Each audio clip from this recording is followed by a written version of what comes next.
que a Bíblia é uma biblioteca. Estão lembrados disso? A palavra Bíblia não é uma palavra portuguesa. De qual idioma é? Grego. É singular ou plural? Plural. No singular significa biblion, é um livro. Um livro, em grego se diz biblion. Biblion. 2 livros de 2 para frente, como é que se diz? Bíblia, que é o plural de biblion. Então nós já começamos a entender que quando você carrega nas mãos, aqui acabei de ganhar essa Bíblia, a minha Bíblia estava do Peregrino toda desconjuntada. Como é o nome da senhora que eu esqueci? Franci comprou uma para ela e comprou uma para mim, ficou com pena de mim. E aí ganhei uma Bíblia do Peregrino. Quero aproveitar, eu não estou ganhando nada não da Paulus não, viu? Mas aqui no Brasil está sendo, na minha opinião, uma das melhores traduções da Bíblia, está sendo essa daqui. Tem uma muito boa também, que é a Bíblia de Jerusalém. Porém, a versão do Brasil, em português, ela não é tão boa quanto... O ideal seria quem conseguisse ler francês. Tem alguém que entende francês aqui? Francês? Francês? Tem? Não. Meu maior desejo era falar francês para ter a Bíblia de Jerusalém em francês, que é a melhor do mundo. É a melhor tradução, a melhor tradução da Bíblia do mundo é a Bíblia de Jerusalém, a versão francesa. Porque a Bíblia de Jerusalém do Brasil é uma tradução da francesa. Então o que é que significa? Que quanto mais vai sendo traduzido, mais vai perdendo o sentido exato. Toda tradução é traidora, certo? Porque eu vou mostrar para vocês um trecho em hebraico e a dificuldade que é traduzir para um idioma moderno. Em si já é complexo você pegar um texto antigo e traduzir para um idioma moderno. Muitas das vezes, nos idiomas modernos, nós não teremos alguns termos exatamente iguais àquele que tem naquele idioma. Aí o tradutor vai fazer toda uma reviravolta para poder fazer com que o leitor moderno compreenda aquilo que naquele idioma antigo se queria expressar. Então significa dizer que toda vez que nós vamos traduzir um texto, por isso que lá em Roma, os alunos do curso que eu fiz, nós tínhamos que aprender grego e hebraico, e nas provas a gente não podia usar a Bíblia traduzida nem para o italiano, tem que usar a Bíblia. Se fosse prova do Novo Testamento, então a gente tinha que ter o Novo Testamento em grego. Se fosse do Antigo Testamento, o Antigo Testamento em hebraico, e assim a gente ia fazendo, porque a gente vai diretamente ao texto sem passar pela tradução, certo? Então a coisa fica mais complexa quando existe uma tradução de outra tradução. Então é por isso que a Bíblia de Jerusalém do Brasil já é uma interpretação dos tradutores brasileiros da versão francesa, que por sua vez já traduziu do grego e do hebraico. Então ela tem um pouco de dificuldade nesse sentido. Então nós sabemos que aqui nós temos uma biblioteca, são 73 livros e cada livro tem suas características. Nós falamos na semana passada dos gêneros literários dentro da Bíblia, cada livro tem o seu gênero. A mesma coisa acontece quando você vai para uma biblioteca. Quando você entra numa biblioteca, você entra num corredor, passa por um corredor de estantes com vários livros e que nas estantes tem as classificações dos gêneros. Lá você vai encontrar ficção, vai encontrar história, biologia, e você vai andando naquele corredor, você vai vendo as placas por classificação de gênero. De maneira que quando você pega um livro e você já sabe qual é o gênero daquele livro, você já sabe como vai interpretar. Se for uma poesia, você não vai levar ao pé da letra, porque o poeta é livre para criar, o poeta ele tem liberdade para poder, digamos, dar voz àquilo que a seres que não falam. Por exemplo, a lua na cabeça de um poeta, a lua pode falar. Concorda comigo? Na cabeça de mas vá uma pessoa normal, quer dizer, não é que um poeta não seja normal, né? Mas uma pessoa que não seja poeta, ele vai fazer uma descrição da lua. Ele vai falar do brilho, mas ele não vai fantasiar. A lua não vai falar, a lua não vai interagir com ele em forma de prosa, como prosa. E assim por diante. A mesma coisa aqui. Muita gente erra e acaba atropelando na interpretação da Bíblia exatamente porque não tem essa capacidade de identificar o gênero literário. Então, na semana passada, a gente apresentou os principais gêneros literários que tem na Bíblia e como é importante que, quando você abre a Bíblia, já identificar que tipo de literatura você tem diante dos seus olhos. Quando você abre o livro dos Salmos, que é marcado pelo gênero poético, é uma poesia. Eu expliquei para vocês que a poesia judaica não tem rima. O que caracteriza a poesia judaica não é a rima, mas são aquelas características que eu apresentei, que é, por exemplo, a prosopopeia, animais podem falar, seres, pedra pode falar, a lua pode falar, o sol pode falar. Então, a poesia, quando você se depara diante de um salmo, você já sabe que ali se trata de um texto poético. E aí você já vai saborear e vai entrar na mente do poeta que elaborou aquelas palavras, elaborou aqueles poemas em forma de oração. Você não vai exigir que o texto lhe apresente dados objetivos da história de Israel, porque não é um texto histórico. Não é um texto que tem a função de apresentar um relato histórico, mas de poetizar, romantizar a relação entre Deus e o povo, entre o povo e Deus, e assim por diante. Então não vou aqui recordar todos os gêneros que nós tratamos. As aulas estão no YouTube da paróquia, né? Então depois, se você quiser com calma assistir e depois pegar anotações, por mais que você pode pausar e coisas assim por diante, também você poderá recorrer a isso aqui. Foi colocado no grupo do WhatsApp uma apostila, uma breve apostila, só que é bem resumida, sobre esses assuntos que eu tratei. Quem não tiver no grupo do WhatsApp, depois fale aqui, esqueci seu nome, Gabriel vai colocar você, e depois seria bom depois repostar essa apostila que foi colocada no início. Na verdade, a gente distribuiu, não foi? No início, a gente distribuiu para as pessoas que estavam inscritas. Sim, Gabriel, ele está vendendo o texto e hoje ele vai sortear este texto muito bonito para os presentes aqui, depois levarem o texto para casa, né? Como lembrança do nosso estudo. Só lembrar outra coisa, nós já estamos quase terminando este módulo. Nós vamos agora depois abrir uma nova inscrição para a gente começar o estudo sobre o livro do Apocalipse, que é o que mais se espera, né? Na verdade, esse estudo é uma introdução já para ajudar vocês, quando nós entrarmos no Apocalipse, no livro do Apocalipse, né? Não no Apocalipse. Vai acontecer um dia, não sabemos quando, mas nosso estudo é para que a gente possa ganhar ferramentas para a gente entender melhor o nosso estudo, que vai ser mais extenso.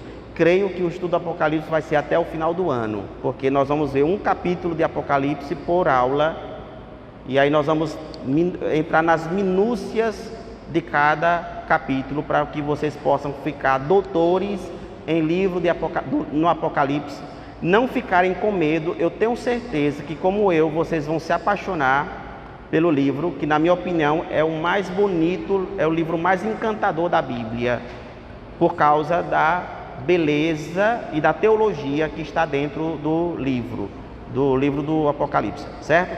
O assunto de hoje, que é outra coisa que muita gente tropeça na interpretação da Bíblia: contexto literário dentro das Sagradas Escrituras. Nós falamos tem dois tipos de contexto. O contexto imediato, que é, suponhamos, você vai analisar uma determinada passagem do Evangelho. Só que, se você quer se aprofundar, não leia somente aquela passagem. Tente situar aquela passagem no entorno, porque tem ganchos ali que vai ajudar você a compreender aquela passagem, certo? Então eu vou dar umas técnicas para vocês de como identificar isso e como é que você vai proceder. Agora, isso tem que ter paciência. Se você for fazer uma leitura dessa na fila do banco, eu digo a você, não vai funcionar. Tem que ser paciente, numa hora que você possa realmente se dedicar para poder mergulhar ali.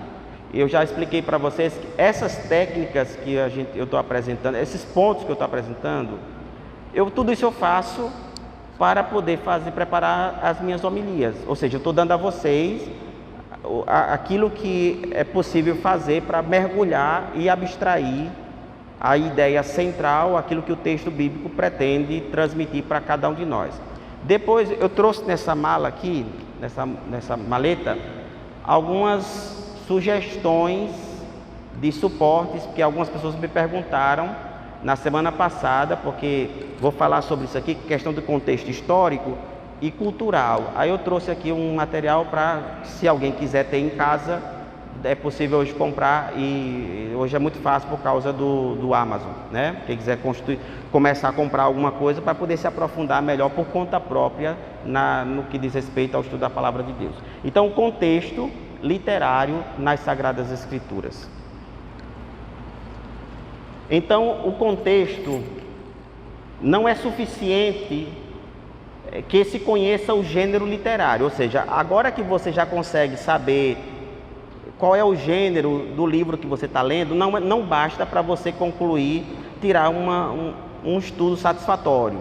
Você precisa de mais técnica, de mais ferramenta. A outra coisa que é importante é você conhecer também, ter atenção no gênero literário, que é o que leva muito, sobretudo os nossos irmãos evangélicos, eles assassinam o texto, não só quando arrancam uma passagem isoladamente, mas às vezes uma frase.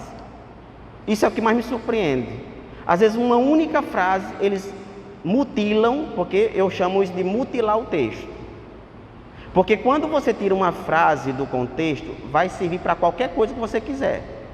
Lembra daquela história que eu contei no início, que um cara estava apaixonado por uma mulher, a mulher era mais velha, ele era jovem, a mulher era mais velha do que ele, aí ele, querendo fazer a vontade de Deus, foi para o Santíssimo Sacramento para rezar e disse: Senhor, o que o Senhor me ordenar eu vou fazer. Ela é a mulher da minha vida ou não? Foi o Senhor que mandou ela para mim. Aí ele abriu a Bíblia aleatoriamente, caiu no Apocalipse. Aí lá estava escrito assim: agarra o que tens, segura a coroa, virei em breve. Então, quando você tira do contexto, serve para qualquer coisa, né? Vai se prestar para qualquer coisa. Então, o contexto é imprescindível para que nós possamos compreender a comunicação e aquilo que Deus quer nos transmitir. Pode passar.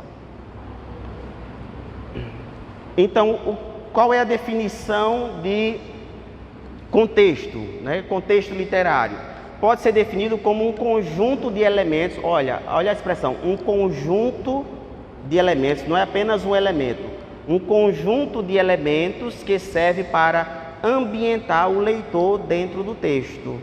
Por isso que eu coloquei ali essa foto aí, exatamente para que vocês possam entender, um conjunto de elementos que ajudam o leitor a se ambientar, a se situar dentro do texto que você quer interpretar. Então, ele pode ser, são mais aspectos, só que para não ser muito prolixo, eu coloquei apenas os 4 principais aspectos que ajudam a pessoa a compreender o contexto. Primeiro, o contexto textual. Dentro do próprio texto, você vai dar uma sondagem, fazer uma sondagem no entorno da passagem que você quer interpretar. Lê um pouco antes e um pouco depois. E você vai analisar se tem conexão entre as passagens que vêm antes e a passagem que vem depois. Pode acontecer também, eu digo por experiência, tem alguns textos que de fato não tem contexto. Eu vou apresentar para vocês daqui a pouco uma passagem do Evangelho de João que intriga até hoje os maiores pesquisadores, porque é uma passagem solta que está dentro do Evangelho de João, que não tem ligação com nada de trás nem com nada da frente. Acredita-se, inclusive alguns estudiosos, por essa característica, que essa passagem pode ter sido inserida ainda no final do 1º século. Havia o relato solto e, para não se perder, colocar dentro de um conjunto, de um compêndio grande, tinha a segurança de que se remetia de fato a Jesus Cristo, mas é uma passagem que ela é solta e por isso é uma questão rara isso acontecer, que é aquela passagem da pecadora que estava prestes a ser apedrejada. É uma das passagens mais bonitas do Evangelho de João, mas é uma passagem que não tem conexão com nada, nem antes nem depois. Ela apareceu do nada dentro do texto. Lembram dessa passagem? Jesus estava no lugar, os fariseus trazem uma mulher que tinha sido flagrada em adultério, coloca diante dele, aí fazem aquela pergunta: é permitido ou não? Aliás, essa mulher foi pega em flagrante adultério, a lei de Moisés diz. Então, essa passagem, ela é isolada, ela tem que interpretar por ela mesma, não tem o que se fazer com ela, é aquilo e pronto. Mas, na maioria das vezes, os textos podem ser ambientados. Então, nós vamos analisar o contexto textual, linguístico, histórico e cultural. São esses 4 elementos que hoje eu vou apresentar para vocês e vou ver como é que nós podemos, vocês possam, na condição de vocês de leigos, né? No meu caso, eu tenho um pouco mais de vantagem, primeiro porque minha bibliografia quase toda é voltada para isso, então é minha área de estudo, é minha área de ensino, eu ensino sobre isso, então eu tenho mais ferramentas, isso me dá mais condições de utilizar com mais clareza esses elementos. Mas vamos seguindo adiante. Pode passar. Então, primeiramente, o contexto, até ficou meio, soa estranho, o contexto textual, né? Ficou até meio, do ponto de vista da sonoridade, fica esquisito, né? O contexto textual pode ser dividido em 2 contextos, que é o contexto imediato, aquilo que eu dizia. O que é o contexto imediato? Aquele que está exatamente ligado ao texto que você está analisando. Por exemplo, deixa eu procurar aqui um exemplo para poder vocês entenderem. Lembrei, o Evangelho da missa de hoje. O Evangelho da missa de hoje fica mais compreensível quando o leitor, com um pouco de paciência e vontade de entender, lê a passagem anterior, que é a multiplicação dos pães. O discurso de Jesus sobre o pão da vida, é tanto que na homilia de hoje, Dona Augusta estava na missa, hoje de tarde, eu comecei a homilia relembrando o milagre da multiplicação dos pães. O que foi que eu fiz? Na homilia, eu situei a passagem do Evangelho de hoje no contexto imediato, que é aquele que está ligado diretamente ao texto. Deu para entender isso aqui?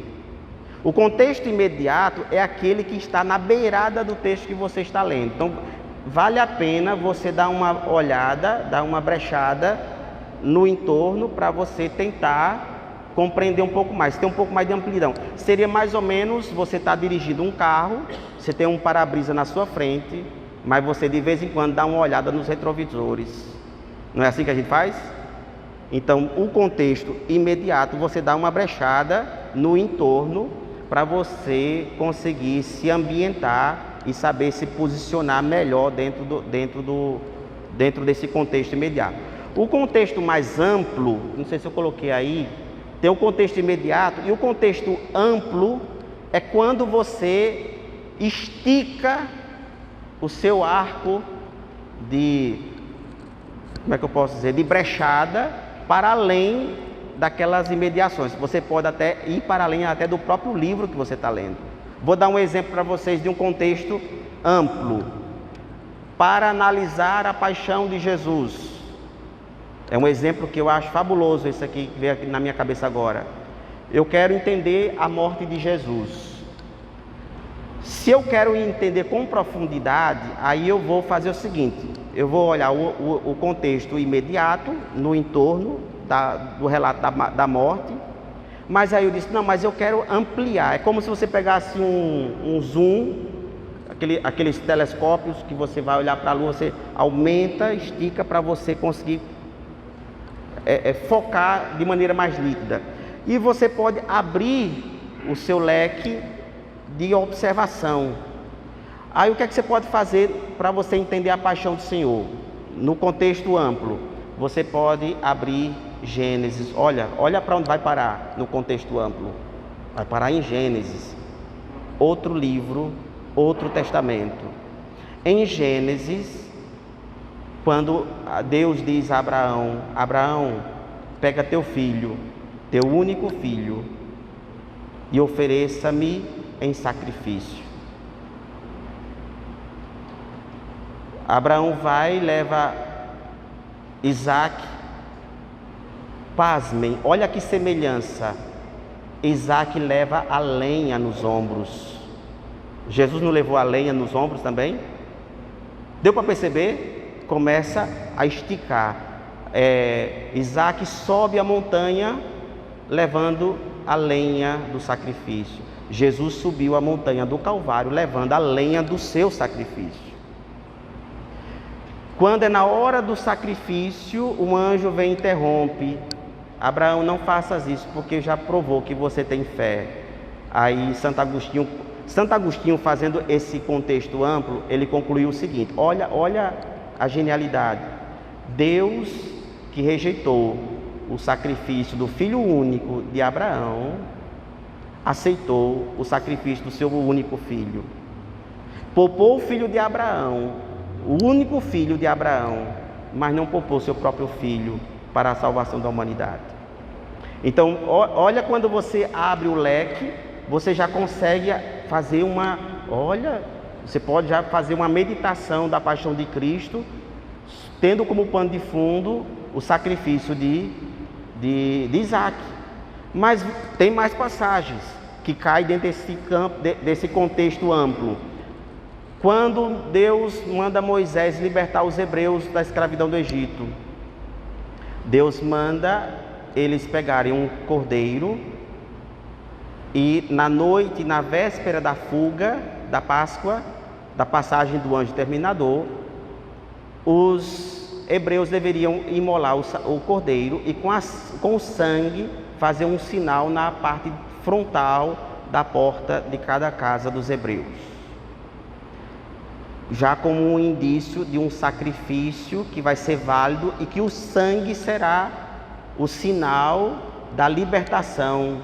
E aí nós vamos entender que este sacrifício, que marca a fuga e a salvação, a libertação da tirania do faraó, para nós, esse cordeiro, também com o seu sangue, marcou a nossa libertação do nosso faraó, que é o maligno, que é Satanás.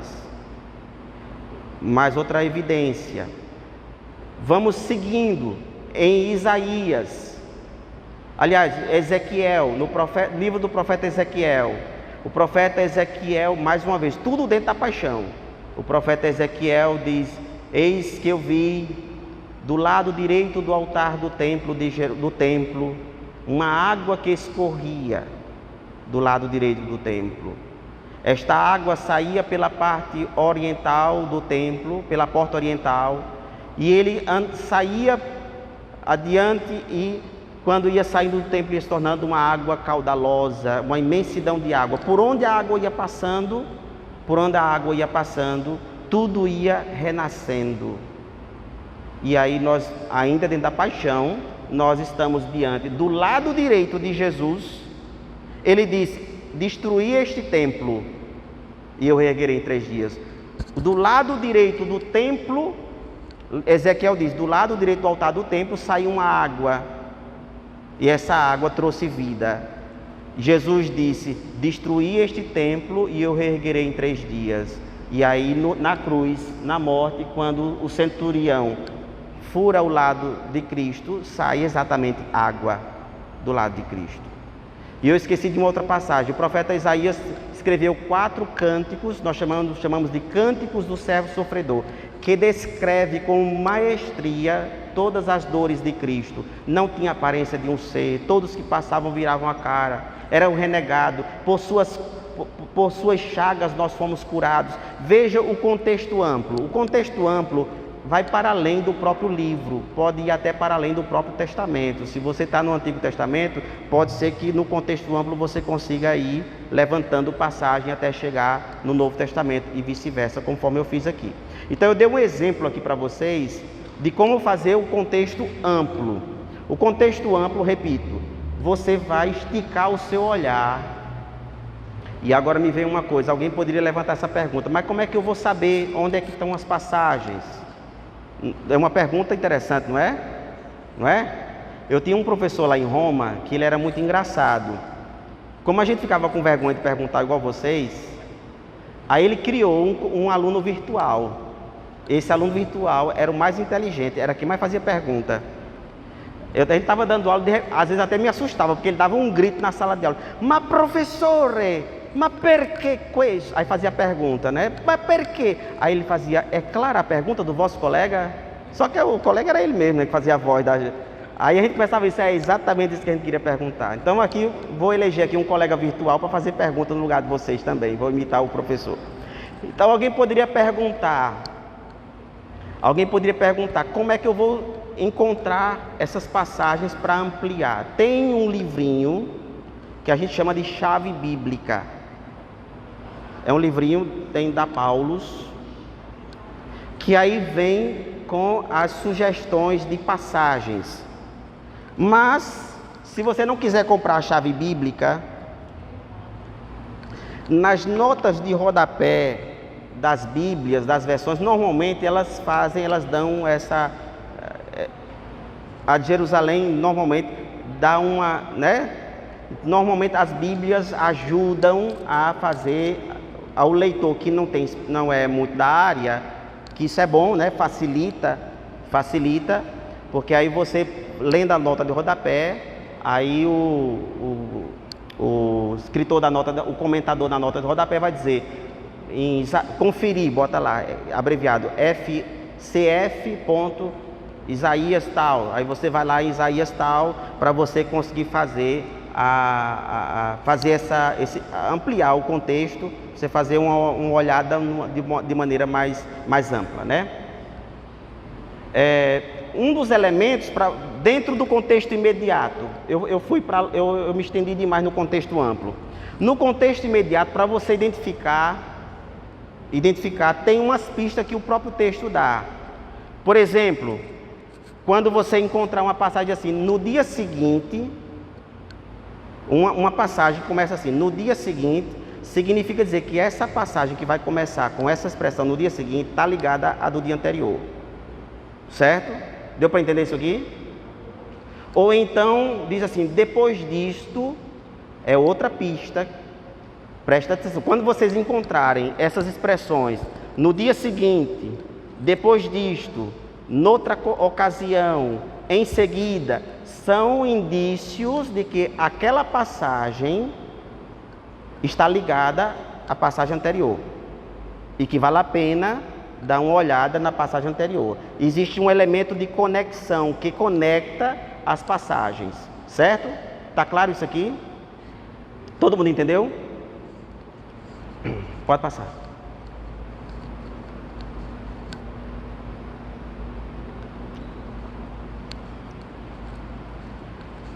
Aí aqui eu trouxe um exemplo, bodas de Caná. Você quer entender bodas de Caná, o Evangelho de João, bodas de Caná.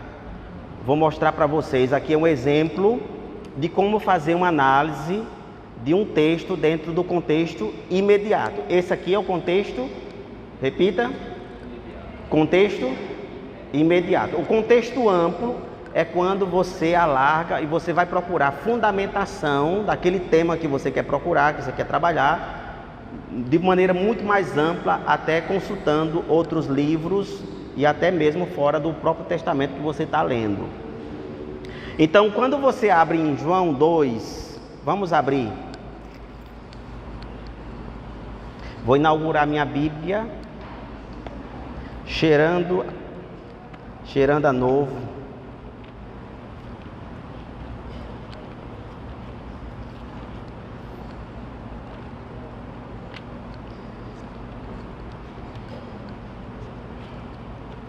João capítulo 2. Quem encontrar primeiro, leia só a primeira frase. 3 dias depois, né? Então significa dizer que bodas de Caná não pode ser lida sozinha, separadamente. Está ligado a algum acontecimento anterior que aconteceu 3 dias antes. Certo? Deu para entender? Vou perguntar, parece que só algumas pessoas estão entendendo. A boda de Caná começa como? Como é a primeira frase? 3 dias depois, um indício que bodas de Caná está ligado a alguma coisa que vem antes. No mínimo que vem 3 dias antes. Aí você vai voltando. Aí o leitor bíblico curioso e que quer realmente se aprofundar, quando ele se viu no terceiro dia, aqui está no terceiro dia, mas aí está 3 dias depois, né? Aí você, opa, aqui significa dizer que tem uma ligação com a passagem anterior. Vamos olhar na passagem anterior.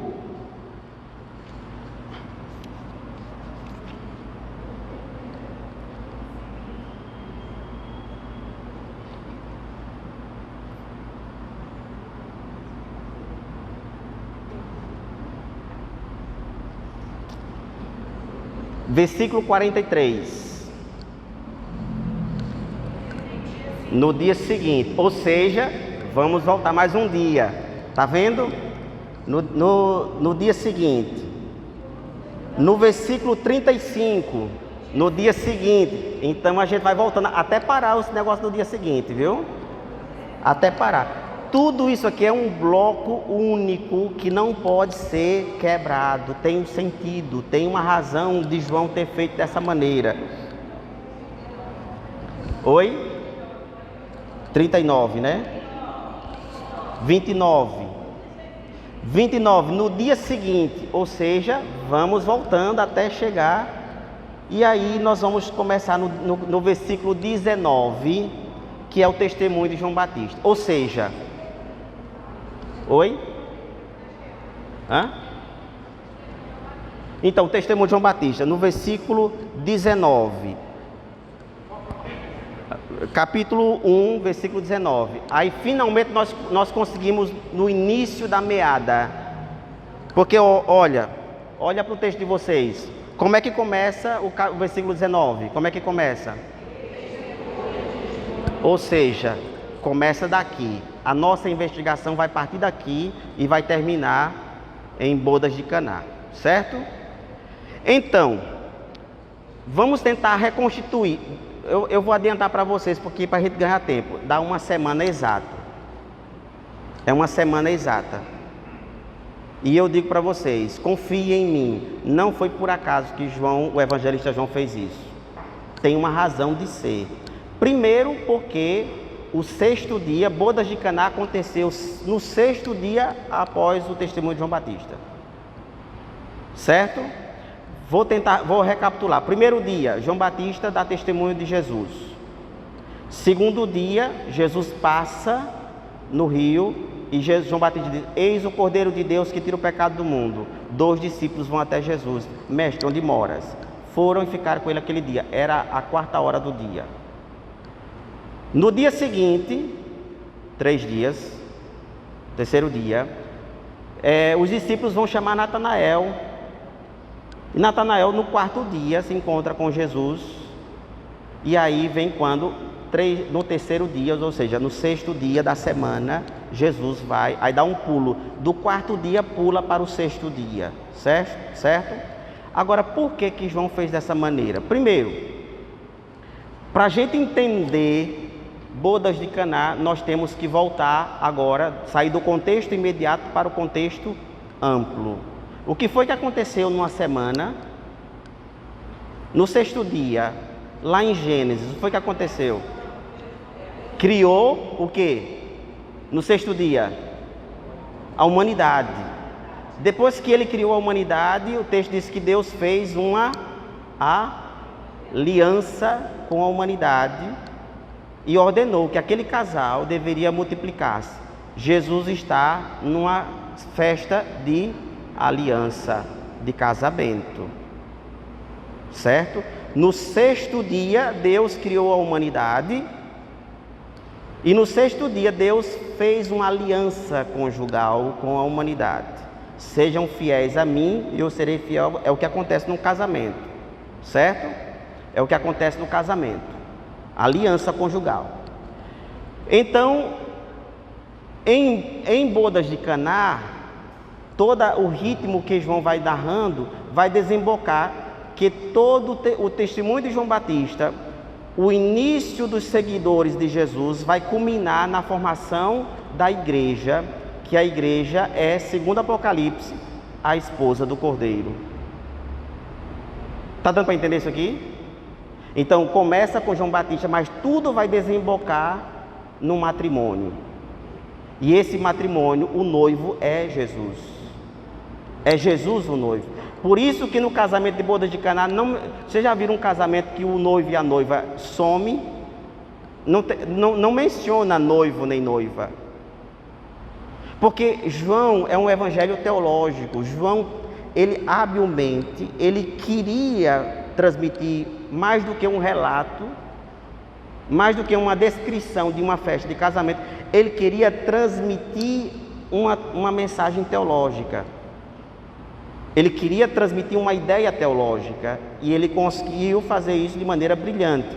Então vamos lá. Primeira coisa, Maria é mencionada em bodas de Caná, não com o nome dela, o nome próprio, Jesus, que muitos evangélicos ficam indignados porque Jesus chama ela de mulher e não de mãe, crendo eles que é uma desonra. Mas eu vou explicar para vocês que na realidade tem um significado também o fato de ele ter chamado ela de mulher. Primeiro porque no sexto dia da criação, quando Deus fez Eva, aí Deus diz, ela será chamada mulher. Por quê? Porque foi tirada do homem. Então Maria em bodas de Caná, ela é símbolo. Jesus não a chama pelo título que tem sobre ele, de mãe, mas Jesus aponta para o título dela, um título que ela representa, um significado que ela representa. Portanto, ela é símbolo da igreja, que é a esposa do Cordeiro. Mulher, Ishar em hebraico. Em hebraico se diz Ishar. Curiosamente, quando nós saímos do contexto imediato, vamos para o contexto amplo, veja que eu estou pegando Gênesis e agora vou dar um salto para a paixão de Jesus, segundo João. João diz que quando Jesus deu o último suspiro, né, o seu espírito, entrega o espírito ao Pai, aí ele morre, e aí vem um centurião e perfura o lado de Jesus, e aí sai sangue e água, aquela história que nós já conhecemos. Santo Agostinho, que é um gênio o homem. Santo Agostinho, ele fez uma interpretação, nós chamamos de interpretação alegórica, é uma alegoria, não é literal. Alegoricamente, Santo Agostinho viu ali o sono de Adão. Quando Deus foi fazer a mulher, Adão não teve que entrar em coma induzido, não foi? Não entrou em coma induzido? Dormiu. E aí eu tive um professor em Roma que ele dizia, eu achei muito bonito isso. O professor lá em Roma dizia assim, por que Deus não quis que Adão estivesse acordado na hora de fazer a mulher? Aí ele respondeu, para que ele não se sentisse co-criador da mulher. Porque Adão é passivo na criação da mulher. É tirado uma parte dele, mas ele não colabora ativamente. Por isso que ele está em estado de dormência. Para que ele depois não diga, olha Senhor, a beleza que nós acabamos de fazer. Ele estando dormindo, ele não vai se sentir, nós homens já temos uma vontade de dominar, né? Nós homens, as mulheres que o digam, né? Imagine se o Adão tivesse acordado na hora, depois sentindo as dores da cirurgia para fazer a mulher, aí depois olhasse para o Senhor admirado, Senhor, bom trabalho que nós fizemos. Deus jamais vai dar a Adão o gosto de dizer, nós acabamos de criar a coisa mais formosa que existe na criação, porque estava dormindo. Aí Santo Agostinho diz, o sono da morte de Cristo é o sono de Adão. E assim como do lado de Adão, Deus constituiu a sua mulher, a sua esposa, do lado de Cristo saíram sangue e água, os dois sinais dos sacramentos da igreja. O batismo, que é por meio da qual nós entramos na igreja, e o sangue, que é alusão à Eucaristia, que é o sacramento que nos alimenta dentro da igreja. Santo Agostinho conclui dizendo que a igreja enquanto esposa do Cordeiro, a nova Eva, a esposa do novo Adão, Deus tira do sono do novo Adão a sua esposa. Jesus, inclusive, quando ele falava da sua segunda vinda, ele sempre usava essa linguagem. Será como um casamento. Conta a parábola das 10 virgens. Apocalipse vai descrever a vinda de Jesus revestido de glória, não catastrófico. Já vou dar aqui uma palhinha para vocês. Que muita gente interpreta que a vinda de Cristo vai ser uma coisa de terror, porque você, alguém aqui que casou, você marcaria por seu casamento uma catástrofe? Marcaria? Você acha que Deus marcaria para a sua vinda uma catástrofe? Todas as situações que são descritas em Gênesis são anteriores à vinda de Cristo. Aquelas situações de tribulação, mas no dia mesmo vai ser um dia de glória. Naturalmente, para aqueles que o negaram, que o traíram, naturalmente não vai ser motivo de muita alegria, né? Naturalmente. Mas para aos fiéis vai ser motivo de uma grande alegria, vai ser um dia de glória. Por isso que os santos sempre relatam com expectativa e com ânsia essa chegada. São Paulo, ele tinha hora que ele entrava nos deleites, assim, aguardando a vinda de Cristo, esperava com toda a sua força que ela viesse logo, que ele viesse logo, não como a gente vê de forma tão vazia. A gente sente um pavor da vinda de Cristo, aquela coisa toda, né? Vamos começando por esse ponto. É um casamento, vai ser Apocalipse fala de núpcias do Cordeiro. As núpcias do Cordeiro. Então, do lado de Cristo saíram os sinais que simbolizam a existência da esposa do novo Adão, que é a igreja, que foi criada por Deus para poder fazer o esponsal do Senhor quando ele vier na sua segunda vinda, para inaugurar a nova realidade, o novo reino, que será revestido com o esplendor de uma grande festa matrimonial. Pois não?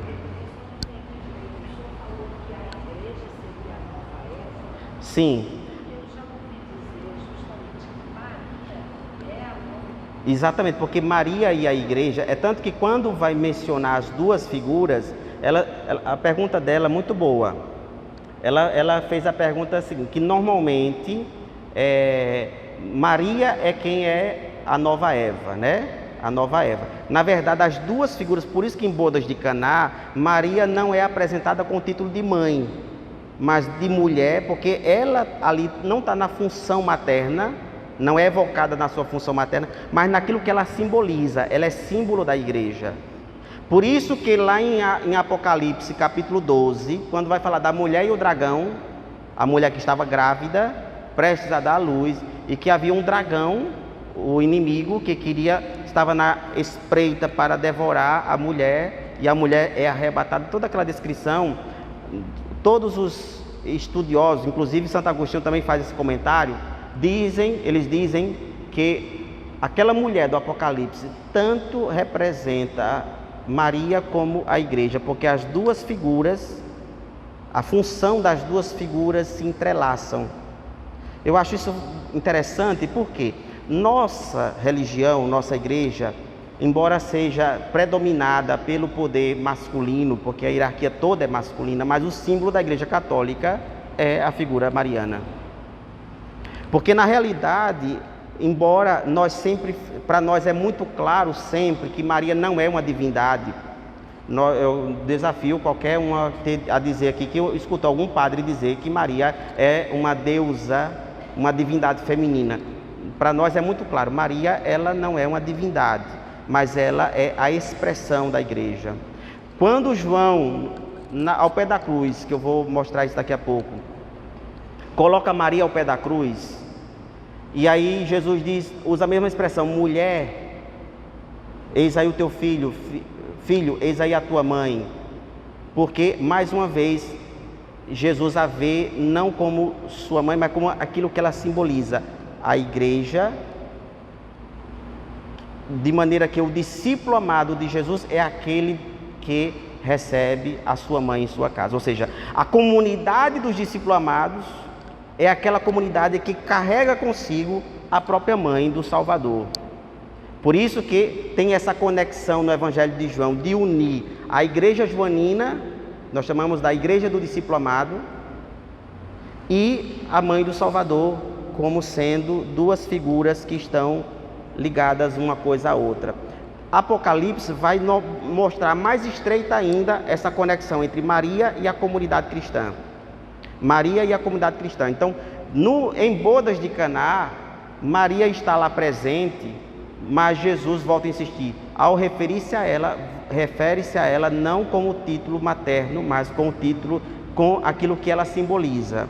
Ela simboliza a nova Eva, que na realidade aqui, ali representa a verdadeira esposa do Cordeiro. Naturalmente, Maria, enquanto biologicamente falando, ela não pode ser esposa de Jesus, mas como membro da igreja, ela também é esposa do Cordeiro, porque ela é membro da igreja. A Igreja Católica, em 1965, no Concílio Vaticano II, escreveu um documento, produziu um documento chamado Lumen Gentium, em latim, significa Luz dos Povos. E esse documento, os padres que estavam reunidos no concílio, tentaram encaixar Maria dentro da igreja. Quem ela é para a igreja? O que ela representa dentro da igreja católica, dentro da igreja? Aí, lá no documento diz o seguinte: Maria é membro da igreja. Ela não está fora da igreja. Ela é membro como nós, como entre aspas. Porque o concílio diz, ela é o membro mais proeminente da igreja. Então, enquanto membro da igreja, ela também é esposa do Cordeiro. Deu para entender isso aqui? Deu para entender ou não? Isso aqui é um pouco aula de teologia. Me deixa um pouco mais tranquilo. Está dando para entender ou isso é coisa só de padre e de seminarista? Está dando para entender, tá? Certo, então vou continuar. Se vocês me dissessem que não, aí eu ia mudar a linguagem e ia tentar mudar um pouco o ritmo aqui. Pois não? Valorizam muito a cruz da unidade. A cruz, como é a cruz da unidade? Maria segurando do lado de Cristo. Sim, eu acho que essa ideia de Maria conectada ao Calvário é uma coisa que é estendida a toda a igreja católica, não só aquela igreja católica que é ligada ao Papa, porque nós temos uma igreja católica que é separada, que é a igreja ortodoxa, né? Que é uma igreja que é muito parecida conosco, então todos eles têm essa coisa de Maria ligada ao Calvário, porque exatamente em razão desta ideia de que Maria é o símbolo da igreja, ela representa a igreja e portanto a nova Eva. Então, como é seu nome? André, então o seu raciocínio não está errado, porque na realidade tanto Maria como nova Eva, né, porque ela faz parte, ela está dentro da verdadeira esposa do Cordeiro, que é a igreja. A igreja é a noiva de Cristo, ela é a esposa do Cordeiro. Jesus usou a linguagem do esponsal, ele usa a linguagem que vem para desposar, para se casar. Apocalipse vai explorar essa ideia do esponsal. Ele vai casar com quem? Com aquela que ele gerou do seu lado aberto, no Calvário, que é a nova Eva, que visualmente, simbolicamente, nós podemos entender que Maria, ela é o símbolo material, digamos assim, que representa a igreja. Aí voltando a palavra para você, voltando àquilo que eu dizia, enquanto que na nossa igreja nós temos uma estrutura marcadamente masculina, a hierarquia da igreja é toda masculina, mas aí aquilo que nos caracteriza é meigo, que é o olhar à face de uma mulher materna, um olhar materno de uma mãe que digamos, simboliza a nossa caminhada enquanto cristãos do lado católico, né? Para nós ela tem essa característica de nos representar, digamos assim. Por isso que ela pode ser chamada de intercessora, porque ela, enquanto criatura humana, ela foi criada, ela não era pré-existente, ela foi criatura, ela foi plasmada, ela foi elaborada por Deus, ela faz parte do gênero humano, ela não tem características divinas, ela não é uma deusa, uma divindade, ao contrário. Padre Zezinho dizia isso numa canção: não és deusa, não és mais que Deus, mas depois de Jesus o Senhor, neste mundo ninguém foi maior. É mentira isso aqui? Tem como alguém ter sido maior depois de Maria? Quem teve o privilégio de ter... Eu comunguei hoje à tarde, mas a maneira da presença de Cristo na minha vida não se equipara à maneira como Deus esteve dentro de Maria. Porque Deus esteve fisicamente por 9 meses morando dentro dela. 9 meses, isso por si só faz dela única e ninguém jamais vai repetir esse privilégio. Deus não dará a nenhuma mais outra criatura. Pode gemer e chorar, mas Deus não vai dar mais a ninguém. Ninguém vai ter esta graça de ter Deus morando dentro dela. A gente diz assim, mas padre, Deus não está dentro de mim? Está, espiritualmente. Deus está dentro de mim. Eu comungo a Eucaristia. Lá em Santa Júlia, uma vez uma pessoa me perguntou, mas a gente não comunga, não é material a Eucaristia, mas quando a gente degusta, logo, quando o pão se fraciona, deixa de ser pão para ser papa, a presença de Jesus não é mais física, mas espiritual.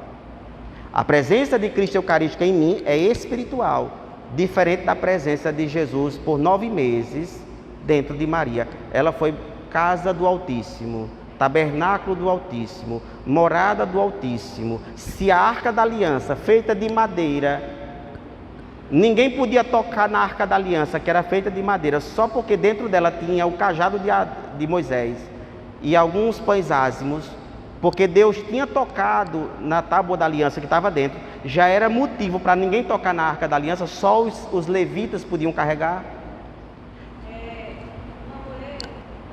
Segura a pergunta só para a ordem, porque ela fez uma pergunta, só para a gente seguir a ordem, viu? Sim. Aham. Filha, mãe e esposa, as 3 contas do texto. Eu não sabia, estava vendo, aprendo também, não sabia disso.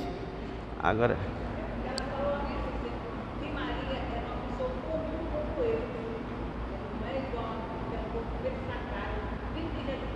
Exatamente. Não, isso ninguém pode negar. Maria não pode ser uma pessoa qualquer. Deus estabeleceu pré-requisitos para fazer o Templo de Jerusalém. Não podia ser feito de qualquer jeito, e era apenas uma construção.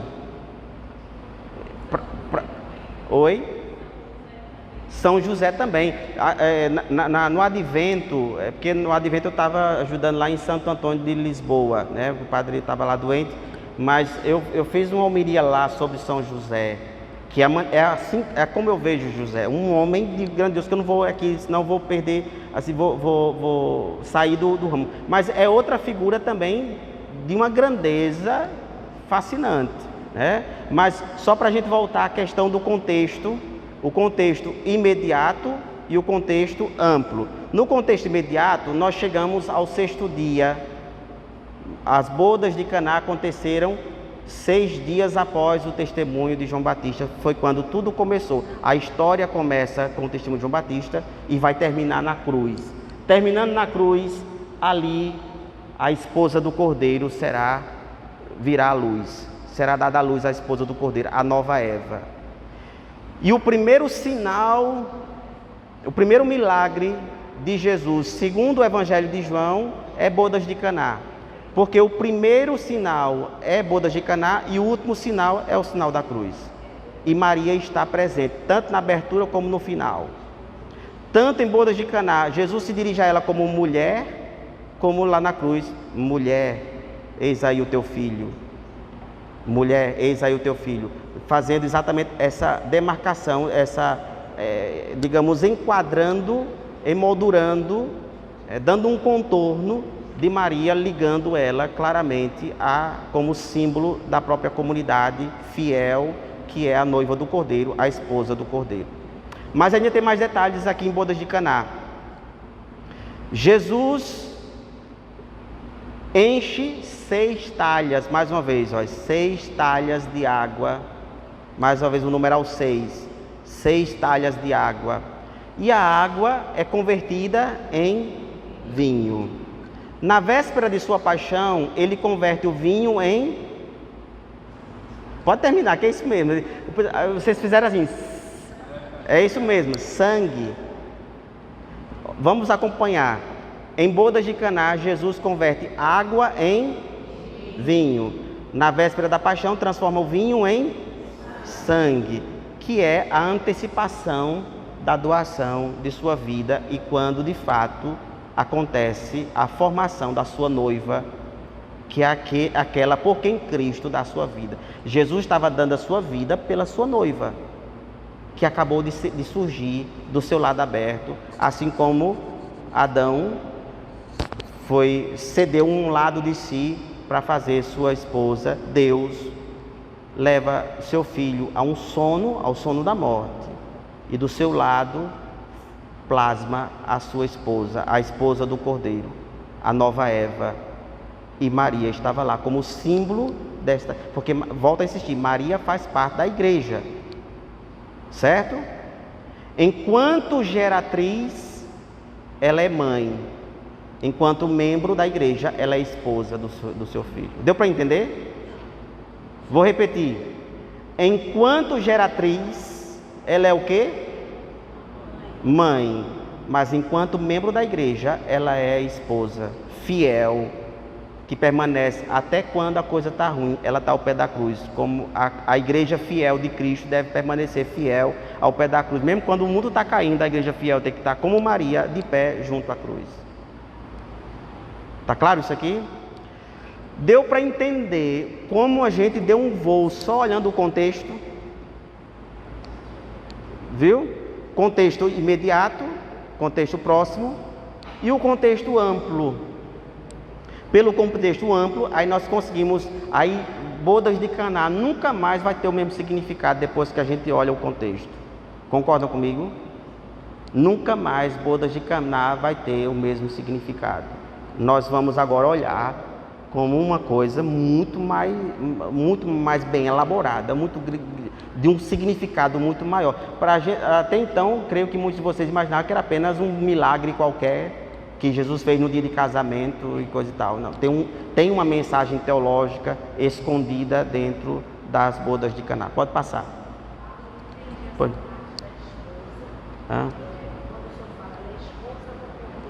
A igreja é. A igreja é a esposa do Cordeiro. E Maria, enquanto membro da igreja, ela também faz parte do rol. Porque isso aqui é interessante também, porque nós homens, nós somos do sexo masculino. Então nós jamais poderemos ser esposa de Cristo, nós, indivíduos. Mas ao estar integrado a uma comunidade, a comunidade é a esposa do Cordeiro. Certo? Não está ligado à questão do gênero, simplesmente. Entendeu? Por exemplo, nós homens somos o sexo masculino, então nós não podemos dizer eu sou a noiva de Cristo. Isso fica até esquisito, né? Sou a noiva de Cristo. E sim, aí é diferente, né? Já é uma coisa mais mística. São João da Cruz usa muito essa linguagem. São João da Cruz, a alma esposa do Cordeiro, a alma esposa de Cristo, para poder desviar essa coisa pejorativa. Então, se a igreja é a esposa do Cordeiro, é a esposa de Cristo. Quem fizer parte dela, não é que essa pessoa, o indivíduo em si, é a esposa de Cristo. Mas como eu faço parte da igreja, a igreja é a esposa de Cristo. Então, enquanto geratriz, ela é mãe. Mas enquanto membro da igreja, ela é esposa, junto com toda a comunidade, ela é esposa do seu filho. Pronto, isso aqui eu já pode passar, que eu já expliquei.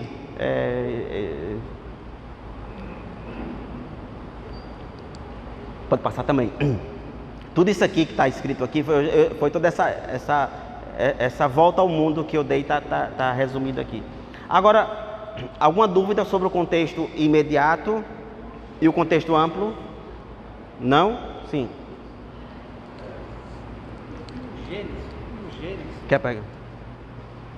Pelo Gênesis, nós vemos que Deus criou Adão e Eva, homens e mulher. Mas, olhando pelo lado científico, ciência, nós vemos que, será que o Adão e Eva não eram Homo sapiens? Era que gente teve antes do Homo sapiens, teve o Australopithecus, Devoniano e tal. Então, eu fico assim nessa dúvida, assim, qual era essa pessoa? O senhor me lascou, viu? Brincadeira. expressão chula que eu acabei de dizer. Ele acabou de me quebrar as pernas. Tem uma resposta para isso, só que vai demorar um pouquinho para entender. Certo? Vou tentar aqui ser bem simplificado aqui. Vamos partir do ponto linguístico. Vamos entrar na língua hebraica. A palavra Adão em hebraico se diz Adam. Adam é um substantivo que é genérico. Humanidade. Se você for levar o pé da letra, na verdade, Adam, ele dá uma ideia de gênero humano. Porque uma vez umas crianças, porque as crianças gostam de botar a gente numa situação também, viu? Não é só o senhor que gosta de botar a gente em situação assim, não. Fui dar uma palestra e disse: padre, como é que pode? Caim casou com a irmã dele. Aí depois Caim, quando mata Abel, Deus expulsa Caim do paraíso. Lembram disso? Aí Caim diz: mas Senhor, quem me encontrar vai me matar. Mas quem? Quer dizer, tem gente fora dali do paraíso? Aí Deus diz assim: porém um sinal sobre Caim, para que ninguém, quem o encontrar, não o assassine. E Caim vai embora, vai para longe, deixa seu pai e sua mãe e vai-se embora como um degenerado. Ele viaja, aí lá ele conhece uma dona. Mas de onde veio essa dona? De onde surgiu ela? Saiu debaixo da terra? Do nada apareceu assim? Então, é isso que a gente precisa ter, tirar o texto do contexto vira pretexto. Quando você olha o texto da criação de Adão e Eva sozinho, aí você diz: rapaz, esse negócio é complicado. Como é que esse negócio, um casal só e depois casaram com quem? Quem casou com quem? Como foi que funcionou esse negócio? Aí quando você vai ampliando o contexto, aí você vai pegando pistas que os textos ao redor vão dando. E aí quando você vai para o aspecto linguístico do idioma, aí quando você pega lá em hebraico, Adam é genérico, humanidade. Então Deus criou a humanidade, a sua imagem e a sua semelhança. Homem e mulher os criou. Então nós percebemos que muitos metidos a ateus, que quando vêm com esses argumentos, dizem assim, que a Bíblia é uma fábula, não sei o que, aquela coisa toda. E aí quando eu começo a apresentar que na verdade o texto não é fabuloso como muitas pessoas, só é mal interpretado. E é mal interpretado por causa de deficiência, não do texto, mas deficiência do leitor. Quem estava no início do curso sabe que Gênesis, eu acho que eu disse aqui, do capítulo 1 ao capítulo 11, se enquadra no gênero poético. É um gênero poético. Vou insistir mais uma vez. Aí você vai olhar, mas padre, mas lá não está rimando, mas a poética hebraica não rimava. Não é uma rima.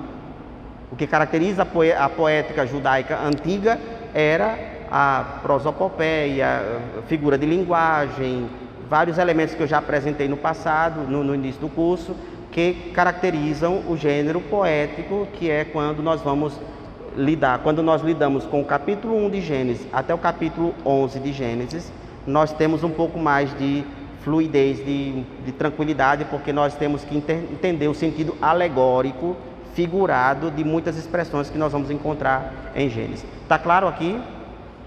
Então, por isso que eu sempre falei Adão e Eva para explorar o simbolismo do casal, né?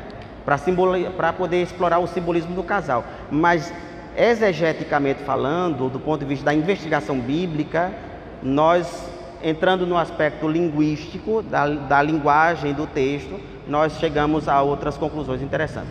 Então, vamos lá, linguístico. Tem alguém que está em crise aqui? Porque tem gente que ficou em crise. Várias pessoas me perguntaram semana passada por causa de Jó. Um monte de gente por causa do livro de Jó, né, que é uma novela, na verdade. Mas só que assim, veja só, O texto de Jó não é um livro mentiroso. Assim como as parábolas de Jesus não são mentira. Jesus ensinava contando histórias. Aquelas histórias eram construções da cabeça dele, porque ele queria usar a história para dar um ensinamento. O livro de Jó é a mesma coisa, só que é uma parábola grande, é uma história imensa, mas é um gênero novelístico. Aí várias pessoas na semana passada ficaram assustadas. Eu fiquei com o coração partido por estar tirando a inocência. Oi? Pois é, quando diz que o Papai Noel não existe, né? Então, a questão de Adão e Eva é porque, como a pergunta foi feita, então, mas pergunto a vocês, deu para entender o que eu expliquei sobre Adão e Eva? Deu para entender? Vamos seguir. Tendo em vista que a Bíblia foi escrita em que idioma? E o que mais? E alguns fragmentos em aramaico. Tem alguns pedaços dentro da Bíblia que foi em aramaico. São 3 idiomas que foram usados para a escrita da Bíblia. É natural que as versões traduzidas, aquilo que eu dizia no início, não sejam capazes de traduzir com 100% de fidelidade. É impossível. Alguém aqui domina inglês? Levante a mão. Domina inglês. Tem algumas expressões, por exemplo, nossas, que é difícil traduzir para outro idioma. Por exemplo, saudade é uma das primeiras palavras que a gente vem na cabeça quando é uma palavra tipicamente brasileira, portuguesa. Saudade. Vá tentar traduzir, não tem como traduzir exatamente para o italiano. O italiano, para expressar esse sentimento que nós temos e que nós expressamos como saudade, o italiano vai usar a palavra nostalgia. Mas só que nostalgia tem em português também, então não é a mesma palavra. Entendeu? Em italiano não existe algo que seja capaz de expressar o que um brasileiro entende por saudade. Não tem como. Porque a palavra saudade, ela tem como núcleo da palavra saúde, que vem de origem à palavra saúde. O que é uma saudade? É um sentimento que faz a gente perder a saúde do humor interna. Então isso só o brasileiro sabe expressar. Quando a gente diz, eu estou com saudade de você. Se bem que a gente diz da boca para fora, né? Mas na verdade era só para usar a palavra saudade só quando você estiver de cama, morrendo de saudade. Porque a palavra saudade está ligada à ideia de perda de saúde. Eu estou com tanta dor da falta dessa pessoa que estou doente por dentro. Veja que até o brasileiro tem dificuldade de entender a palavra saudade. Outra palavra que só tem na língua portuguesa, luar. Existe a palavra lua em todos os idiomas. Mas luar, como verbo, como é que você vai conjugar o verbo? Eu luo, tu luas. Só existe na língua portuguesa. Então, se no idioma moderno nós temos peculiaridades que quando vai traduzir para outro idioma nós não encontramos facilidade de traduzir, nós vamos dar uma volta ao mundo para tentar expressar para o outro ouvinte de outro idioma entender isso aqui. Imagine em 3 idiomas que já morreram, idiomas mortos. Eu aprendi grego, mas se eu for para a Grécia hoje usar o grego que eu aprendi, nem ninguém vai me entender, nem eu vou entender ninguém, porque o grego moderno não é o grego que Jesus, que os apóstolos falavam. Não é o mesmo grego. Naturalmente empobreceu. Em vez de enriquecer a língua grega era uma língua preciosíssima, afiadíssima. Infelizmente a língua involuiu, não evoluiu, ela involuiu, ela empobreceu. Então é difícil traduzir um texto bíblico escrito há tanto tempo atrás com tanta fidelidade. Isso se dá porque muitos termos usados nesses antigos idiomas não tenham termos correspondentes nos nossos idiomas modernos. Assim, muitas traduções bíblicas apresentam uma proposta de tradução. Muitas versões bíblicas, essa versão bíblica aqui, é uma tentativa de nos comunicar aquilo que foi escrito. Certo? É uma tentativa, mas fielmente não vai ser. E nenhuma nenhuma tradução bíblica será exata. Vai chegar perto, chega muito próximo. Mas muitas expressões vão perder a força e perder o significado. Assim, muitas traduções bíblicas apresentam uma proposta de tradução no texto. E nas notas de rodapé, muitas vezes nessas notas de rodapé, aí eles tentam fazer assim, não, essa tradução, essa expressão é de difícil tradução, mas muitos tradutores traduzem dessa seguinte maneira para tentar ajudar o leitor a captar maior sentido da coisa. Pode passar.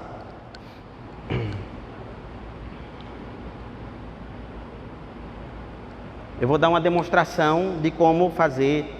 Isso aqui não vai ser de muita utilidade para vocês, eu sei. É só para vocês entenderem como é que funciona aqui a coisa. Ali em cima está... Eita, eu esqueci de mandar em PDF, ficou ali em cima está o trecho de Gênesis, aqui olha, em hebraico. Eu coloquei em vermelho as duas expressões de difícil tradução.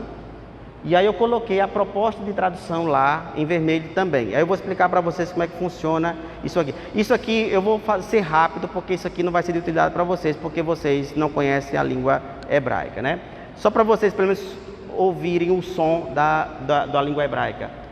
V'haaretz hayetah tohu vabohu ve'rosher al pene tehom ve'ruah Elohim merahefet al pene hamaim. Vaiomer Elohim Yehi-o, Vayehi-o. Essa era a língua que Jesus falava.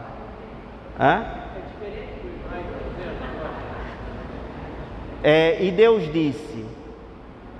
E a terra era Tohu, aqui em cima, Tohu Vabohu. Então, essas duas expressões só vão aparecer aqui e em outra passagem. Por isso que dificulta o tradutor de traduzi-la.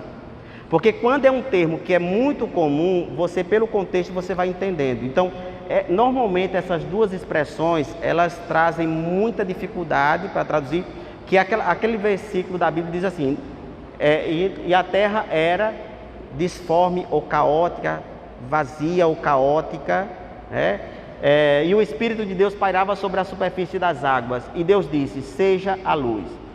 Para nós entendermos essas duas palavras lá, nós precisamos recorrer a Jeremias, no capítulo 4, versículo 23, que lá em Jeremias ele usa exatamente essas duas palavras. E para vocês entenderem como foi que os tradutores entenderam Tohu, Vabohu, Jeremias, quando ele entra em Jerusalém, a cidade tinha acabado de ser destruída por causa do exército da Babilônia. Ele não estava na cidade quando a cidade foi destruída. Quando ele entra na cidade, ele vê a cidade toda ela devastada. Aí ele descrevendo, e a cidade estava, aí ele usa Tohu Vabohu. Aí o exegeta, o tradutor da Bíblia, compreendendo o contexto de Tohu Vabohu em Jeremias, vai para Gênesis. Agora dá para a gente ter uma noção do que é que Deus queria dizer aqui. Que a terra era semelhante a Jerusalém devastada, ou seja, caótica e vazia. Aí foi como se foi possível traduzir essa expressão. Mas isso aqui, vamos passar porque isso aqui vai só confundir a cabeça de vocês, só para vocês entenderem que existe também o contexto linguístico, que é importante que, no caso da especialização, quando a gente vai fazer uma análise mais técnica, mais, digamos, refinada, aí a gente recorre também a isso aqui. Pode passar. Na minha dissertação, era de 1 Coríntios, capítulo 6, versículo de 12 a 20. Eu fiz todo um trabalho com relação ao versículo 12 de 1 Coríntios, capítulo 6 de 1 Coríntios. Então aí eu fui analisar um verbo lá em grego, e eu escrevi páginas e páginas só por causa de um verbo em grego, que é exatamente isso aqui que eu acabei de fazer. Só que aqui aquilo que ele mostrou aqui era em Gênesis, mas nas obras de pesquisa acadêmica, mestrado, doutorado, a gente tem que fazer esse tipo de coisa. Uma pesquisa bíblica sem fazer uma análise do contexto linguístico, ela não tem credibilidade, ela não tem nenhum tipo de seriedade no caso, né? Pode passar. Sim. Agora tem um contexto histórico. Eu estou vendo que o tempo está acabando e eu vou correr aqui. O contexto histórico é mais comum, todo mundo sabe. O que é o contexto histórico? É quando a gente, para entender um texto, entender aquele ambiente daquela época, como é que aquelas pessoas viviam naquele tempo. E por isso que aqui eu trouxe para mostrar a vocês.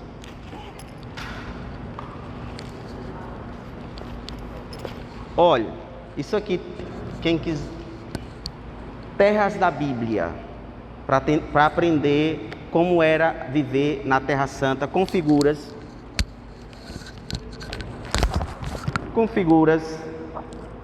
geografia, o contexto histórico, para compreender o contexto histórico, com fotografias, mapas.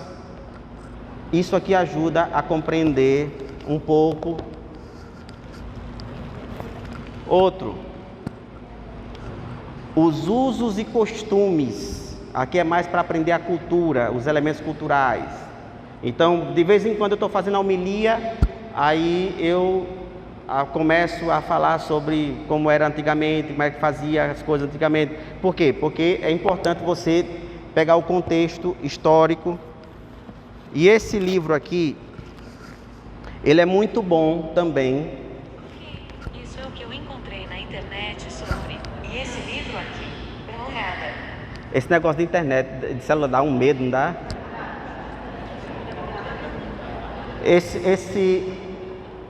As aulas lá no seminário é presencial e online. Aí, às vezes eu esqueço que tem aluno assistindo em casa. E de vez em quando eu faço uma pergunta, eu dou cada pulo na sala de aula, que eu não estou preparado para escutar uma voz saindo de dentro de um data show. Às vezes quando sai uma pessoa, meu professor, eu dou um pulo na sala de aula. Esse aqui, Jerusalém no Tempo de Jesus. É um livro de um teólogo luterano, mas muito bom. Então, nós só vamos entender o contexto, nós só vamos entender determinadas partes da Bíblia. Por exemplo, como é que eu vou entender o fato de que Deus permitiu que tanto Davi como Salomão tivessem mais de uma esposa? Mas isso não é adultério, não. Jesus depois irá censurar o adultério. Como é que a gente vai entender o contexto histórico? Na época de Davi, os reis tinham essa prerrogativa de ter mais de uma mulher. Então, mas ali foi o adultério, mas ele tinha as concubinas, ele tinha várias mulheres no palácio, entendeu? 700, né? Ele tinha 700 e ainda queria uma outra que não era dele, né? Então nós só vamos compreender, eu estou correndo por causa da hora, fidelidade à hora Hã? Não entendi. A editora, a do Atlas. A gente tira a foto e bota no grupo, né? Terras da Bíblia. Foi nesse livro aqui que eu aprendi por que Jesus se perdeu. Eu só soube como foi que Jesus se perdeu quando criança, graças a esse livro. Esse aqui é Paulinas e Academia Cristã. É uma... Pode passar. Vamos entrar porque não vai dar tempo a gente... Olha, o contexto cultural. Eu só entendi como foi que Jesus se perdeu com 12 anos em Jerusalém, quando eu entendi o contexto cultural das viagens de peregrinação de Jerusalém para o interior, do interior para Jerusalém. As caravanas eram divididas. O trecho de Jerusalém, olha, isso aqui é geografia já. Jerusalém está numa montanha chamada Monte Sião, é bem acidentado. Está a 720 metros acima do mar Mediterrâneo. Então, por isso chama Monte Sião.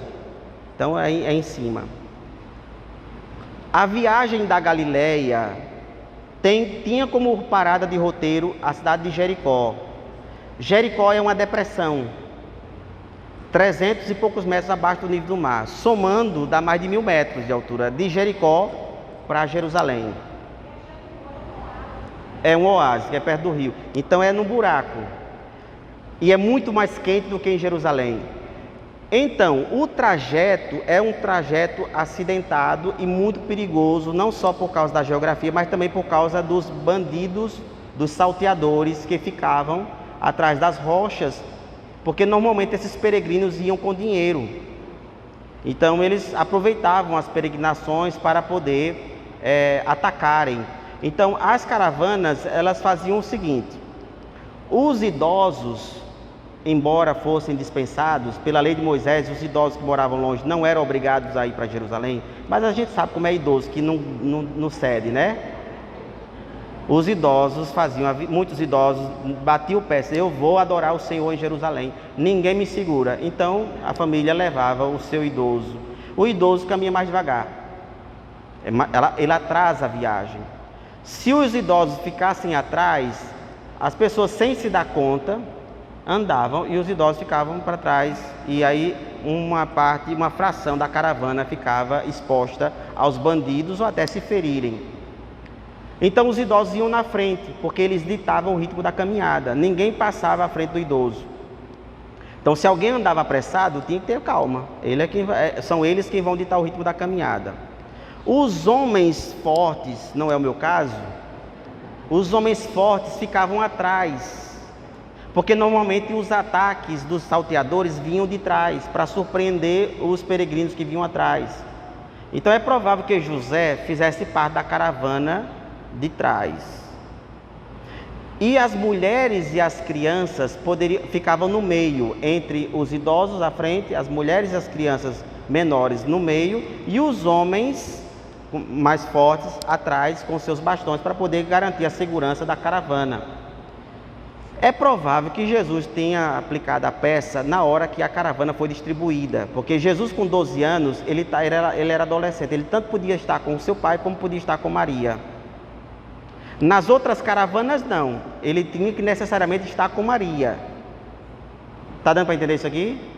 Então, é provável que diante do número de peregrinos, José, pressupondo que ele estava com Maria, Maria pressupondo que ele estava com José, certamente foi visto no meio da caravana, no início que estava da formação da descida, e por alguma razão, não se sabe o que foi, Jesus achou por bem dar mais uma olhada no templo, e Maria e José só viram a ausência dele no final do dia, quando as famílias iam se procurar para acampar. No final do dia, cada um iria procurar seus parentes para armar suas barracas, para pernoitar, e no dia seguinte eles fazerem novamente a caminhada e se dividirem dessa mesma maneira. Então, muitos evangélicos dizem que foram pais irresponsáveis, como é que deixa, e só depois de um dia que foi notar que o menino não estava no meio deles. Então, o texto diz assim: no final do dia, vendo que Jesus não estava entre os da caravana, eles voltam para Jerusalém à procura de Jesus. Aí dá para imaginar a aflição. Então, nós só vamos saber desses detalhes que não estão na Bíblia quando nós entramos no mundo da Bíblia, na cultura, na história, nos costumes próprios da época. É quando nós vamos tendo possibilidade e condições de conhecer melhor os textos, a mensagem bíblica. Tem mais alguma coisa? Acho que não, né? 9h em ponto. Alguma pergunta? Não? Ninguém é doido de fazer pergunta, né? Do jeito que eu falo, a pessoa tem coragem de fazer uma pergunta uma hora dessa. O livro de Ruth vai ser trabalhado? Não, porque na realidade é o seguinte, ele está perguntando aqui o seguinte: o livro de Ruth. O livro de Ruth vai ser trabalhado. Infelizmente esse curso é um curso de introdução. Não é um curso, digamos, é um estudo da Bíblia de um modo geral. Nós estamos aqui fazendo uma introdução, preparando vocês para o livro do Apocalipse, que vai ser o nosso próximo curso. Então, uma vez que nós estamos entrando um pouco nesse ambiente do estudo bíblico, de aprender algumas técnicas, na verdade nós vamos em breve, daqui a algumas semanas, abrir uma nova turma para a gente estudar o Apocalipse. E aí vocês, espero eu, que vocês vão ficar apaixonados com o livro do Apocalipse.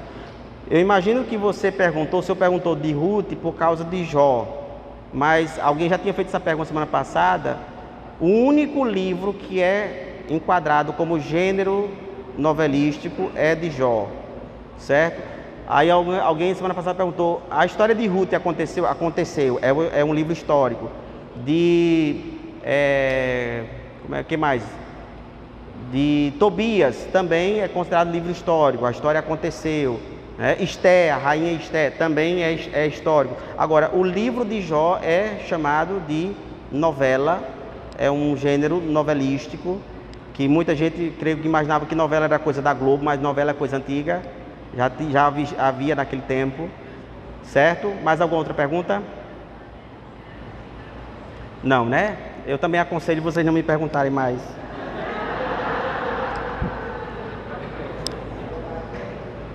Bom, eu acredito que na próxima quarta-feira é nossa última aula deste assunto introdutório. E aí nós vamos agora focar para o nosso estudo de Apocalipse. Eu só vou pedir um tempinho de vocês, que eu vou traduzir um material que é em italiano. Aí eu vou pedir que vocês tenham, para vocês terem um materialzinho, para vocês lerem em casa. Eu vou pedir pelo menos uns 15 a 20 dias de férias das aulas aqui, para eu montar essa apostilazinha, para que eu possa dar para vocês depois, vocês não ficarem apenas olhando aqui no Datashow. Vai ter uma nova inscrição, não, a gente depois vai ver, porque na próxima semana a gente ainda vai ter aula. Oi.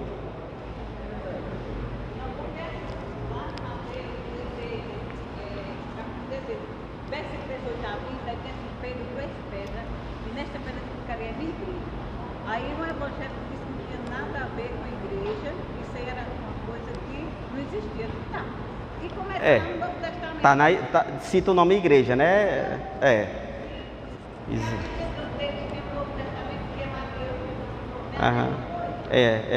É porque não querem ver, né? Não querem ver aquilo que está diante dos olhos, né? Vamos ficar em pé, vamos agradecer a Deus por essa noite. Olhe, eu de coração, eu espero que eu esteja ajudando e não destruindo a fé de vocês. Sim, o texto, ter um sorteio do texto aqui. Vamos rezar. Ave Maria, cheia de graças, o Senhor é convosco. Bendita sois vós entre as mulheres. Bendito é o fruto do vosso ventre, Jesus.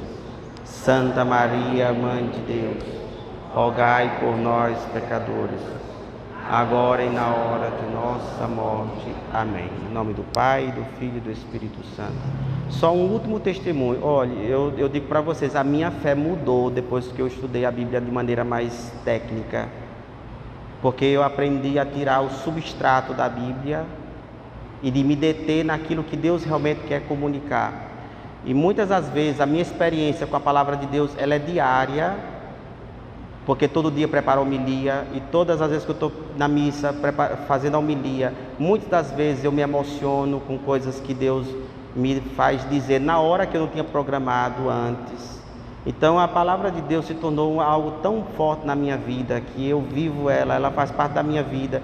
E eu digo para vocês, toda essa proposta aqui é para melhorar a relação de vocês com o texto sagrado, para que vocês não cometam erros de interpretar de maneira avulsa ou equivocada o texto divino. É tão divino que merece todo o respeito, e todo o esforço que a gente puder fazer para melhorar a nossa relação com ele ainda é pouco, certo? Lá em Roma é outra coisa. Lá eu conheci leigos doutores em Sagradas Escrituras, porque lá eles têm condições, porque tem universidades, estão no centro, mas assim, eu acho interessante ver isso na parte dos leigos lá em Roma. Inclusive tive colegas de sala de aula que eram leigos. Então como é que vai funcionar o sorteio? O sorteio vai ser eu trouxe a lista de todos os inscritos. Pronto. E eu vou sortear agora Tem a lista de todos os inscritos, aí no caso vai sortear entre os números. O texto é bonito, viu? Sim, ele vende textos, viu? Quem quiser ajudar ele aqui, ele está vendendo textos. Os textos são bonitos, inclusive vou comprar um hoje. Vou comprar.